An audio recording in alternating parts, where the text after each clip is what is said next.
Hello guys, आज आपके लिए लेकर आई हूँ पाठ 17 तीर्थ यात्रा। हम करेंगे इसके क्वेश्चन आंसर। पहला क्वेश्चन है, लाजवंती के आखिरी पुत्र का क्या नाम था? उसका नाम था हेमराज।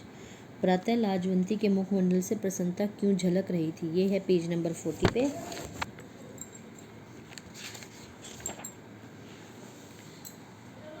इसीलिए उसके मुख पर प्रसन्नता झलक रही थी क्योंकि वह अपने बच्चे के, जो दूसरा बच्चा उसका पैदा हुआ था, उसका मुख देखकर वह अपने बच्चे की मौत का दुख भूल जाती थी। लाजवंती का पति कहाँ नौकर था? मुल्तान में। लाजवंती ने कौन सी मानता मानी?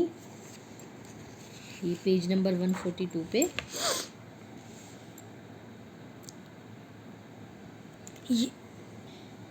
ये रहा, देवी माता मेरा हेम बच जाए तो मैं तीर्थ यात्रा करूंगी।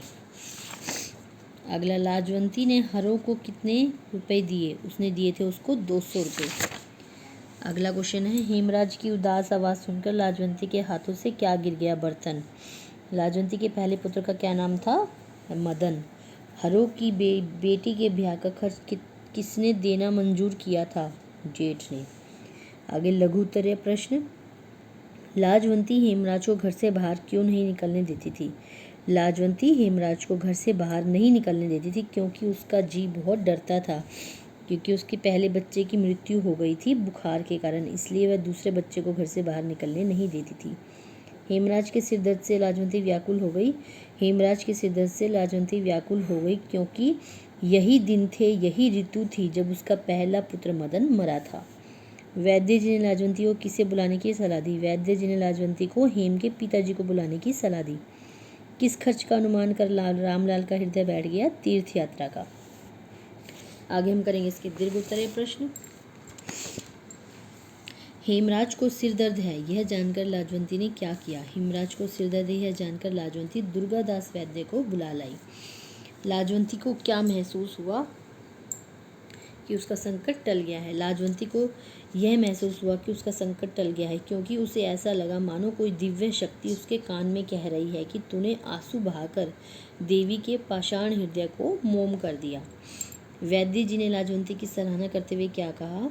उन्होंने उसकी सराहना करते हुए कहा कि यह सब इसी के परिश्रम का फल है कि आज उसका बेटा जीवित है।